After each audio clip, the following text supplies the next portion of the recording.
Hello guys, welcome once again. In the last video I have shown you how to create a PDF file using a third-party DLL called iTextSharp with your Visual Basic Windows Form application. And I have also shown you how to create a paragraph in the PDF file and how to create a new page in the PDF file. So if you have some doubts and you don't know how I created the PDF file, then just watch the last video. And this is the code we have written last time. Now in this video I want to show you how to add a list to your iTextSharp PDF file using your Visual Basic Windows Form application. So basically I'm going to use the same code to create the document, but in this document I am going to add a list. So let's see how can we do it. But first of all, let's enclose our code in a try catch block so that if any error occurs it can catch the exception. So at the top of my button click event I will write try and I will press enter, and this will make a try catch block, and I will copy all the code I have written last time and I will paste it in the try block. What you can also do is you can give a finally clause in your try catch block, and you can close this document in the finally. So finally, when your try code is executed, then this will be called and your document will be closed. Okay, so this also you can do, but I will give in the try block itself my close of my document, and in the catch block I'm going to show the exceptions. I will say message box dot show, and I'm going to show the exception. So I will say ex dot message. Okay, so this will show any exception if any exception occurs. Now I am going to create only one page, so I will delete this code which I have written for creating the new page, and this is my code for making a paragraph in a PDF file. Now I want to add a list in this, so I will go below this line where I have written PDF doc.add a new paragraph which says hello world, and just below this I will create a list. So in here I will just first of all copy and paste my code. This is the code to create the list, and now I will explain what this code is doing.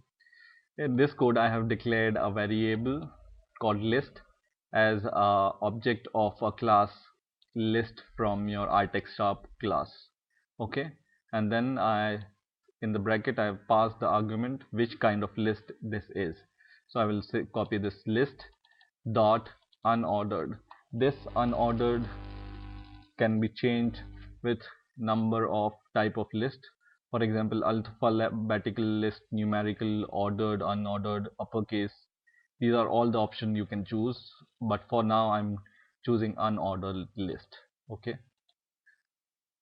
so this is the list, and in the second line I'm providing the indent.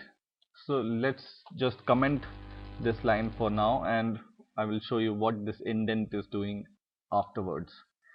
And then I will just copy my list object dot add, and I will add a new list item in this list.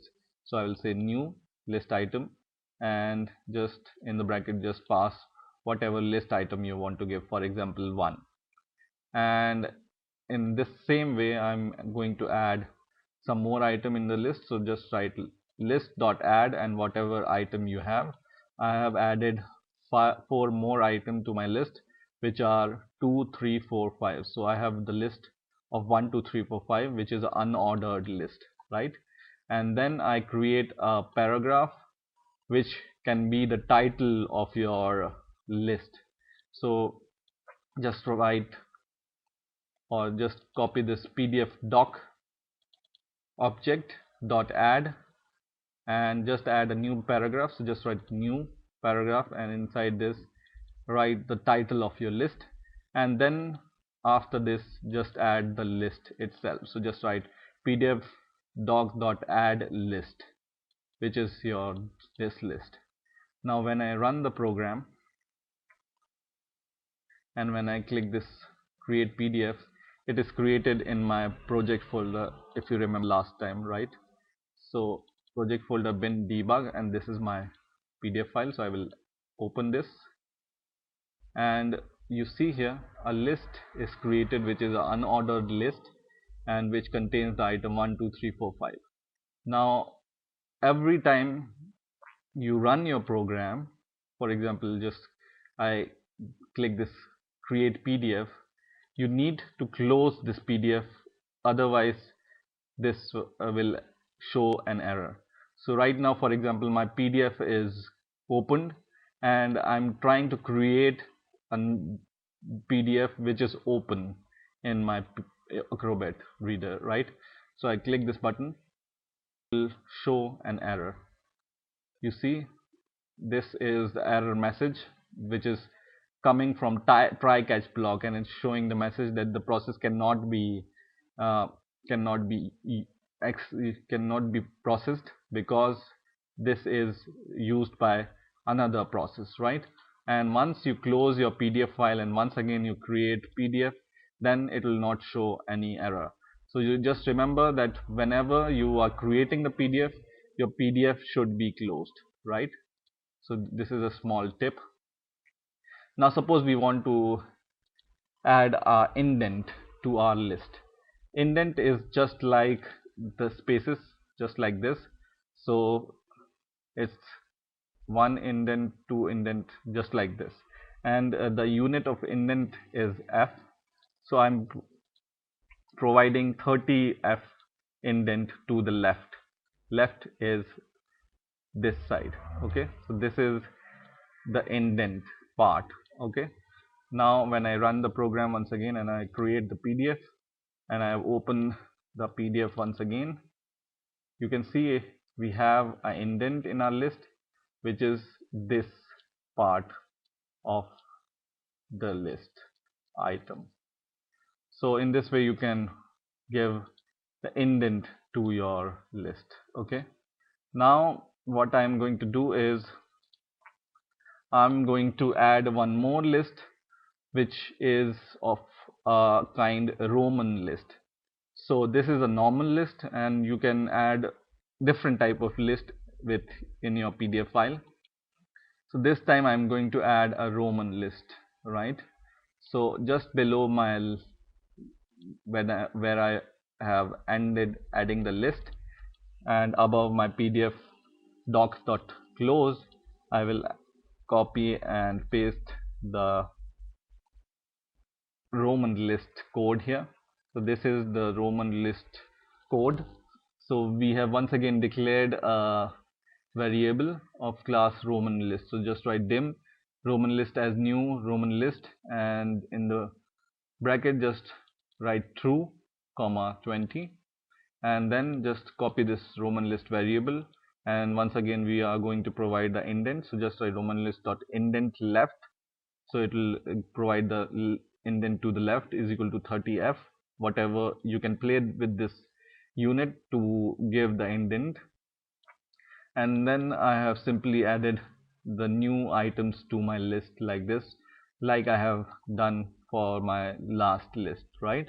And then in the paragraph I have given a new title to my list, which is a Roman list, and then I have added the Roman list itself to my document. So this is a code for creating a Roman list, and once again I will run my program and I will click create list, and once again when I open this, you see there is a Roman list. Roman list means these list items are in Roman case, right? 1 2 3 4 5. Okay, now suppose you want to add one list inside other list. This can also be done. So for example, you want to add this normal unordered list in your Roman list, what you can do is you can just delete or not delete but comment this title of this list first. So I will just comment this. So this is the title because we are going to insert this normal list inside this Roman list. So I have commented out the title, and I will copy the title of the list and add to the instead of fifth item I'll add list here. So just in the Roman list, what I'm going to do is I'm going to give the title of my list, and in the next line I will copy this code once again and paste it down, and I will copy the list variable we have created, which is list itself, and in here I will paste this list variable. So what this code will do is it will create a list of Roman list, and inside this list we have another list which is nested list, which is of kind or unordered list. So let's see what is the result of this kind of list. Create document, and I will open my simple PDF once again, and you can see here I have the Roman list, and inside my Roman list I have my normal list. So to make it more clear, I'm not going to add my list in here inside my document, but I will just show the Roman list, and I will just cut this and I will add it after the second item. So if you want, just copy this code, and once again when I run the program, create document, it's already open, so I will need to close it. Once again click, and I will open my document, and now you can understand better. So after my second Roman list item, I am inserting the third item, which is a list. Okay, so you can make a nested list also. So in this way you can make list with your iTextSharp DLL and your Visual Basic Windows Form application project. I hope you have enjoyed this video. Please rate, comment and subscribe, and bye for now.